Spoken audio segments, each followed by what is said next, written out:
বন্ধুগণ, এই সৌন্দর্য প্রকাশ করার কারণে আল্লাহ তাআলা রব্বুল আলামিনের ভয়ঙ্কর জাহান্নাম আপনার জন্য ফয়সালা হয়ে যাবে। জাহান্নাম থেকে যদি বাঁচতে চাও, যত সম্ভব ঘরের ভিতরে নিজেকে আবৃত করে রাখার চেষ্টা করো রে মা। নিজের সৌন্দর্যটাকে নিজের স্বামীকে দেখাও। বাজারে মাজারে পরপুরুষের সামনে নিজের সৌন্দর্যটাকে প্রকাশ করিয়া নিজের ঠিকানা জাহান্নামে বানিও না। আল্লাহ তাআলা রব্বুল আলামিন নারী জাতির মর্যাদাকে এত বেশি দিয়েছেন, নারী জাতির সম্মানটাকে এত বেশি দিয়েছেন। নারী এমন একটা আল্লাহর পক্ষ থেকে রহমত, যে নারী নাকি মা হওয়ার পরে সন্তানের জন্য দোয়া করলে আল্লাহ তাআলা রব্বুল আলামিন সন্তানের জন্য ওই মায়ের দোয়া কবুল করে নাই। যদি বদদোয়া করে সেটাও কবুল করে নাই। ওই নারী যদি সন্তানের জন্য রহমতের দোয়া করে সেটাও আল্লাহ কবুল করে নাই। আল্লাহ তাআলা সম্মান বাড়াইয়া দেয়, আর আমরা যদি আমাদের সম্মানটাকে কমাইয়া জাহান্নামের উপযোগী হয়ে যাই, তাহলে মারে কি লাভ হবে? নিজের সৌন্দর্য অন্যের কাছে প্রকাশ করে আপনার মতো অনেক সুন্দরী নারী যারা যৌবন নিয়ে বাহাদুরি করত, যৌবনকালে নিজের চেহারাটাকে বাজারে প্রকাশ করেছে, পরপুরুষের সামনে প্রকাশ করেছে, কিন্তু ওই নারীর যৌবনে একদিন ভাটি পড়েছিল, ওই নারী একদিন বৃদ্ধা হয়েছিল, তার শরীরের শক্তি কমে গিয়েছে, যৌবনে ভাটি পড়েছে, ওই নারী এক পর্যায়ে মুর্দা হয়ে কবরে দাফন হয়ে গিয়েছে। এমন অনেক সুন্দর নারী যারা দুনিয়াতে এসে এত বাহাদুরি এত অহংকারের সাথে জীবন যাপন করলো, এক পর্যায়ে তাদেরকে কবরে রেখে আসা হয়, এক পর্যায়ে তাদের দেহটা মাটির সাথে মিশে যায়।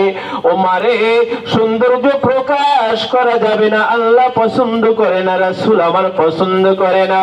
আল্লাহ তাআলা রব্বুল আলামিন নবীর স্ত্রীদেরকে সাবধান করার জন্য আল্লাহ তাআলা রব্বুল আলামিন বলে, আসা রাব্বুহু ইউতাল্লাকুন্না আন ইউবদিলাহু আজওয়াজান খায়রাম মিনকুন্না মুসলিমাত। আল্লাহ বলেন, আমার নবী যদি আপনাদের সবাইকে তালাক দিয়ে যায়, হে নবীর স্ত্রীরা, তোমরা সুন্দরভাবে জীবন যাপন করো, আমি রবের হুকুম মানো, আমি রবের পক্ষ থেকে যেভাবে তোমাদের জীবন যাপন করার জন্য আদেশ হয়েছে, আমার রাসূল তোমাদেরকে যেভাবে চলতে বলে, ও আমার নবীর স্ত্রীরা, তোমরা ওইভাবে চলাফেরা করো। আর যদি স্বামীর অবাধ্য হও, তাহলে ইসলামী শরিয়ার বিধান হলো, কোন স্ত্রী যদি স্বামীর অবাধ্য হয়, স্বামী প্রথমত তার স্ত্রীকে সুন্দরভাবে বুঝিয়ে কন্ট্রোল করার চেষ্টা করবে। স্ত্রী আমার, তুমি পর্দার সাথে বাহিরে যাবে প্রয়োজনে, তুমি বেপরদা হয়ে বাইরে ঘুরো না, তুমি বেপরদা হয়ে বাজারে যেও না, তুমি বেপরদা হয়ে পর পুরুষের সামনে যাইও না, তোমার জন্য ঘর নিরাপদ। তুমি যদি বাহিরে যাও রে মা, তুমি যদি বাহিরে যে নিজের সৌন্দর্য প্রকাশ করো, তাহলে তোমার অবস্থা কেমন হবে? একটা ফল যতক্ষণ পর্যন্ত খোসার ভিতরে থাকে, ততক্ষণ পর্যন্ত মাছি বসলেও সমস্যা নাই, ধোলা বালি লাগলেও সমস্যা নাই, কিন্তু যদি শুকলাটা ছুলে ফেলা হয়, তখন যদি মাছি বসে, তখন ওই খাবারটা কিন্তু খাইলে ডায়রিয়া হয়। ওই ধুলা বালি পড়ার কারণে ওই খাবারটা যদি খাবার হয়, হয়, ওই খাবারটা যদি খাওয়া হয় তখন কিন্তু পেটের অসুখ হয়। একজন সভ্য মানুষ, একজন ভালো মানুষ, ভদ্র মানুষ কখনো ময়লা পড়া খাবার খাবে না। একজন ভালো ইমানদার কখনো শুকলা সোলা খাবার কখনো খাবে না। খেয়াল করে দেখবেন, একটা কলা শুকলার ভিতর থেকে যখন শুকলা ছুলে রাখা হয় আস্তে আস্তে কালো হয়ে যায়, আস্তে আস্তে নরম হয়ে যায়, আস্তে আস্তে ওই কলাটা খাওয়ার অনুপযোগী হয়ে যায়। আল্লাহর বিধানে, রাসূলের বিধানে কোন একজন নারী যদি বেপরদা হয়ে ঘুরে, তখন ওই নারীর দিকে বদ পুরুষের, খারাপ পুরুষের বদ নজর পড়ে। ওই নারী তখন হায়া লজ্জা উঠে যায়, ওই নারী তখন বেশরম হয়ে যায়। আর যদি কোন নারীর লজ্জা শরম ভেঙে যায়, ওই নারী জিনা করে, তার মনে ভয় লাগে না। ওই নারী চক্ষু দিয়া জিনা করে, ওই নারী তার অঙ্গ প্রত্যঙ্গ দিয়া জিনা করে, তার অন্তরে আল্লাহর ভয় সৃষ্টি হয় না। কেননা লজ্জা ভেঙে গেছে, শরম ভেঙে গেছে। সে বাজারে দিয়ে বয়ফ্রেন্ডের সাথে কথা বলে, তাদের কোনো লজ্জা করে না, শরম করে না। স্কুলে যাই, কলেজে যাই, যেখানেই যাই সেখানেই নারী পুরুষ একই সাথে, যুবক যুবতী একই সাথে, বিভিন্ন পার্কের ভিতরে জায়গায় জায়গায় নারী পুরুষ একই সাথে একে অপরকে টাচ করে, স্পর্শ করে, তখন তাদের কোনো ব্যাপার মনে হয় না। তাদের লজ্জা ভেঙে গেছে, তাদের শরম ভেঙে গেছে, এজন্য তাদের কাছে এই বিষয়টা কোনো বিষয় মনে হয় না। এরকম যদি হয়ে যায়, এটা হওয়ার কারণ হলো একমাত্র বেপরদায় চলাফেরা করা। এজন্য আল্লাহ রাসূলের স্ত্রীদেরকে আল্লাহ সাবধান করেন, হে নবীর স্ত্রীরা, তোমরা এমন জীবন যাপন করো যে জীবনটাকে নাকি আমি আল্লাহ বড় পছন্দ করি। হে নবীর স্ত্রীরা, তোমরা এমন জীবন যাপন করো যে জীবন যাপনের কারণে আমার রাসূল তোমাদের প্রতি রাজি আর খুশি হয়ে যায়।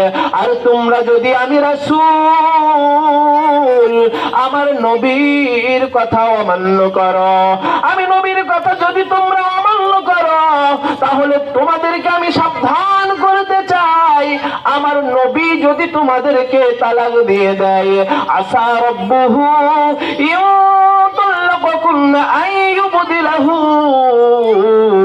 নবী যদি আপনাদের সবাইকে তালাক দিয়ে দেয়, তাহলে আমি রব্বুল আলামিন আমার নবীর জন্য এমন নারীর ব্যবস্থা অতি শীঘ্রই করব, যারা নাকি এমন নারী হবে, যে নারীরা নাকি মুসলিম হবে, যে নারীরা মুমিন হবে, যে নারীরা আনুগত্যকারী হবে, যে নারীরা সবরকারী হবে, যে নারী নাকি ধৈর্যশীল হবে, যে নারী নাকি আমার রাসূলকে খুশি করতে পারবে, এই রকম নারীর ব্যবস্থা আমি আমার নবীর জন্য অতি দ্রুত করে দেব।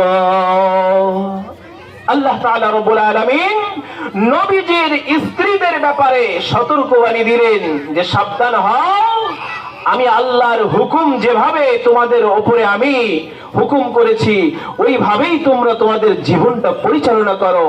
আমার রাসূল যে আদর্শ তোমাদেরকে শেখায়, ওই রাসূলের আদর্শে তোমরা জীবন যাপন করো। সম্মানিতা মা ও বোনেরা, রাসূলের স্ত্রীদের জন্য যে নসিহত, আজকে আমাদের মা বোনদের জন্য ওই একই নসিহত। আমরা কি করতেছি, আমরা কিভাবে আমাদের জীবনটাকে আমরা পরিচালনা করতেছি, এটা খুব গভীর ভাবে আমাদেরকে ভাবতে হবে। কেননা প্রত্যেকটা নারীকে এমন ভাবে চলা দরকার যেভাবে আল্লাহ তাআলা রব্বুল আলামিন নবীর স্ত্রীদেরকে চলার জন্য আদেশ করেছে। আল্লাহ তাআলা রব্বুল আলামিন নবীর স্ত্রীদের যে গুণ হবে, যে বৈশিষ্ট্য হবে, ওই গুণের 1 নম্বরে বলছেন, খায়রুম মিনকুম, তোমরা যদি বেপরদাই চলো, তোমরা যদি গীবত করো, তোমরা যদি অশ্লীলতা পছন্দ করো, তোমার স্বামী বলে স্ত্রী আমার, যখন তুমি প্রয়োজনে বাহির হবে হাত মোজাটা লাগায় নাও, পা মোজাটা লাগায় নাও, হিজাব পরো, বোরকা পরো। আপনি স্ত্রী, আপনি যদি বলেন স্বামী আমার তোমাকে রান্না করে খাওয়াই ভালো কথা, তুমি বাহিরে থেকে কষ্ট করে আসো, তোমার খেদমত করি ভালো কথা, তোমার সন্তানদেরকে লালন পালন করি ভালো কথা, কিন্তু আমি কিভাবে রাস্তায় বাইর হব? এটা আমার স্বাধীনতা, আমার স্বাধীনতার ব্যাপারে আপনি কথা বলতে পারবেন না। স্বামীর উপরে যদি তর্ক করেন, স্বামীর কথা যদি অমান্য করেন, স্বামীর কথাকে যদি আপনি বিপরীত তর্কে লিপ্ত হয়ে যান, তাহলে আল্লাহ তাআলা রব্বুল আলামিন উত্তম নারীদের কথা আল্লাহ রাসূলকে বলে যে রাসূল আপনি চিন্তা করবেন না, আপনার স্ত্রীরা যদি অবাধ্য হয় তাদেরকে আপনি তালাক দিয়ে দেন, আর যেহেতু আপনার মন ভালো, যেহেতু আপনার উদ্দেশ্য ভালো, এজন্য আমি আপনার জন্য এমন স্ত্রীর ব্যবস্থা করে দিব খায়রুম মিনকুম, যে স্ত্রীরা নাকি আপনার ওই বদকার স্ত্রীর চেয়েও উত্তম হবে। আজকে নারী নির্যাতনের মামলা হয় আমাদের দেশের বিভিন্ন আদালতে, কোর্ট কাছারিতে, কিন্তু বর্তমানে এই যুগে এমন অনেক পুরুষ আছে যারা স্ত্রীদের নির্যাতনের শিকার, কিন্তু আমাদের দেশে নারী নির্যাতনের মামলা হয় কিন্তু পুরুষ নির্যাতনের মামলা এদেশে নাই। পুরুষ আবার নির্যাতন কিভাবে হয়? একটা পুরুষ বিয়ে করছে, এখন তার একটি সন্তান হয়েছে, দুইটা সন্তান হয়েছে, বাবা তো সন্তানকে অনেক ভালোবাসে, বাবা সন্তানকে এত ভালোবাসে, ঈদের সময় এমন অনেক বাবা আছে যারা নিজের জন্য কোনো নতুন পোশাক কেনে না, স্ত্রীর জন্য কিনে, সন্তানের জন্য কিনে, নিজে পুরাতন পোশাকটা একটু পরিষ্কার করে একটু ধুয়ে তারপরে ঈদের সময় ওই পুরাতন পোশাকটা নিজে পরিধান করে। এমনও বাবা আছে দেশের ভিতরে যে কোদাল দিয়ে এক কোদাল মাটি জমিন থেকে কখনো কাটে নাই, কিন্তু স্ত্রীকে ভালো রাখার জন্য, মা বাবাকে ভালো রাখার জন্য আল্লাহ একটি, দুইটা, তিনটা সন্তান দান করছে। এই সন্তানদের উজ্জ্বল ভবিষ্যৎ কামনা করে বিদেশের জমিনে যে মরুভূমির ভিতরে উত্তপ্ত গরম রোদে এমন কষ্টের কাজ করে যে কষ্টের কথা নিজের পরিবারের কাছে কখনো বলে না। বললে তারা চিন্তা করবে, বললে তারা চিন্তিত হবে, এজন্য পরিবারের কাছে মনের ভিতরে শত দুঃখ থাকার পরেও বলে যে আমি ভালো আছি। বাবা তো সন্তানদেরকে ভালোবাসেন, স্ত্রী অবাধ্য, কথা শোনে না, বেপরদায় চলে। স্বামী বলে স্ত্রী আমার মোবাইলে আর নাটক দেখো না, মোবাইলে আর চ্যানেলের ভিতরে বিভিন্ন ধরনের সিরিয়াল গুলা, ওই সিরিয়াল গুলা স্ত্রী তুমি দেখো না, সারাদিন মোবাইল আর টিভি নিয়ে স্ত্রী তুমি থাইকো না। নামাজ পড়ো, সকালবেলা ফজরের নামাজ পড়ে কোরআন তেলাওয়াত করো, মাগরিবের নামাজ পড়ে কোরআন তেলাওয়াত করো। স্বামীর কথা স্ত্রী শোনে না, স্ত্রী বলে বেশি কথা বলবা না, তাহলে কিন্তু আমি আমার বাবার বাড়ি চলে যাব। স্বামী বড় অসহায়, দুইটা সন্তান, স্ত্রীকে চাইলেই তো তালাক দেওয়া যায় না, তাহলে আমাদের সন্তানের কি অবস্থা হবে? এমন অনেক পরিবার আছে বাধ্য হয়ে স্ত্রীকে তালাক দিয়েছে, কিন্তু নিজের সন্তানটা নিজের কাছে রেখেছে, কিন্তু দ্বিতীয় বিয়ের কারণে ওই স্ত্রী, দ্বিতীয় স্ত্রী তার আগের ঘরের যে সন্তান ছিল ওই সন্তানটিকে তার আগের মায়ের মতো আর যত্ন করে না। এরকম অহরহ ঘটনা আমাদের দেশে, আমাদের সমাজে হচ্ছে, চলতেছে। কিন্তু এই রকম কঠিন অবস্থার শিকার হয়ে অনেক স্বামী তার স্ত্রীর এই অশ্লীলতা, বেহায়াপনা অনেক পুরুষ বাধ্য হয়ে সহ্য করে। তার যেন কেমন কোনো উপায় নাই। যতই স্ত্রী অবাধ্য হোক, যতই স্ত্রী কথা না শুনুক, তবু চিন্তা করে যে আমার সন্তানগুলা তো তার কাছে থেকে অন্তত তার নিজের মায়ের আদর পাবে। তার মায়ের আদর যেভাবে পাবে, দ্বিতীয় বিয়ে করলেও তো ওই রকম আদর আর আমার সন্তানেরা পাবে না। শুধু এই কারণেই অনেক পুরুষেরা স্ত্রীদের নির্যাতনের শিকার হয়েও কইতেও পারে না, সইতেও পারে না। কিন্তু মা, আপনি যে আপনার স্বামীকে এই কষ্টের ভিতরে ফেলছেন, যদি কেউ এরকম আচরণ স্বামীর সাথে করে থাকেন, তাহলে আপনি কি খুব ভালো করতেছেন? আপনার স্বামী বলে তোমার কোন বন্ধুর সাথে তুমি কথা বলো না। আপনার স্বামী সে আপনাকে বুঝ দিয়ে ভালোবেসে আপনাকে আদর করে অফিসে বাহির হয়েছে, আপনি অপেক্ষায় আছেন কখন অফিসে যাবে, আপনি মোবাইলটা হাতে নেবেন। আপনি বিবাহিতা নারী, তবুও আপনি অন্য পুরুষের সাথে অসৎ সম্পর্কে লিপ্ত হয়ে যাচ্ছেন। আপনার বৈধ স্বামী সে অনেক মানুষের কথা সহ্য করে রিক্সা চালে ঢাকা শহরে বিভিন্ন মিল কারখানায় কাজ করে, সঠিক ডিউটি করার পরেও আবার ওভার টাইম ডিউটি করে আপনাকে ভালো রাখার জন্য, আপনার সন্তানকে ভালো রাখার জন্য। আর আপনার স্বামীকে আপনি বিদেশে পাঠিয়ে দিয়ে, স্বামীকে ঢাকাতে চাকরিতে পাঠিয়ে দিয়ে আপনি অবৈধ সম্পর্কের মজা নিতেছেন।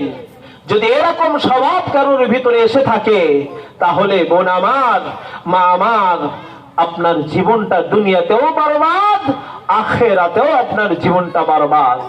এজন্য উত্তম চরিত্রের অধিকারী আমাদের প্রত্যেকটা বোনদের হওয়া দরকার। উত্তম চরিত্রের অধিকারী আমাদের সমাজের প্রত্যেকটা মাকে হওয়া দরকার।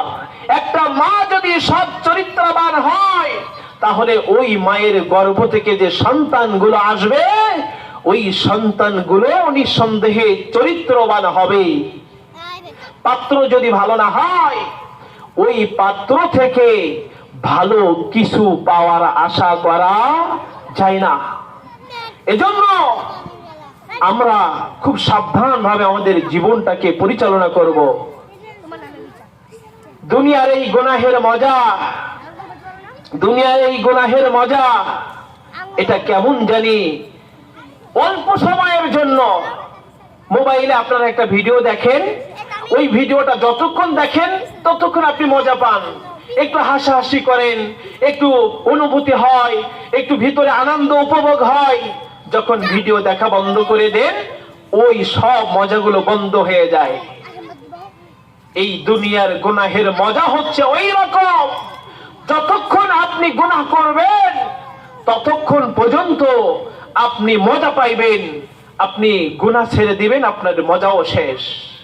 কিন্তু ঈমানের মজা যে কি মজা, ঈমানের মজা যে কি মজা,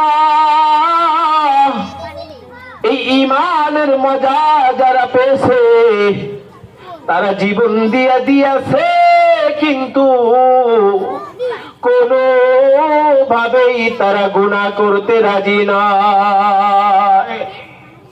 কি লাভ হবে রে মা, এত গুনাহ করে কি লাভ হবে? ভাইবা দেখো, আপনার আর আমার সময় কিন্তু বাড়তেছে না, সময় কিন্তু কমে।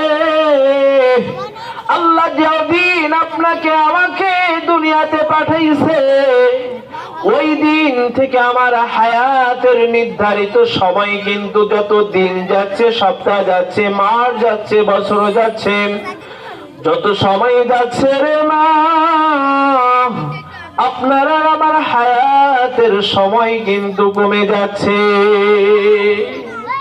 নামাজ আজকে পড়বো না কালকে পড়বো, আরে কত মানুষ তো রাত্র বেলা ঘুমায়, সকাল বেলা আর ঘুম থেকে ওঠে না।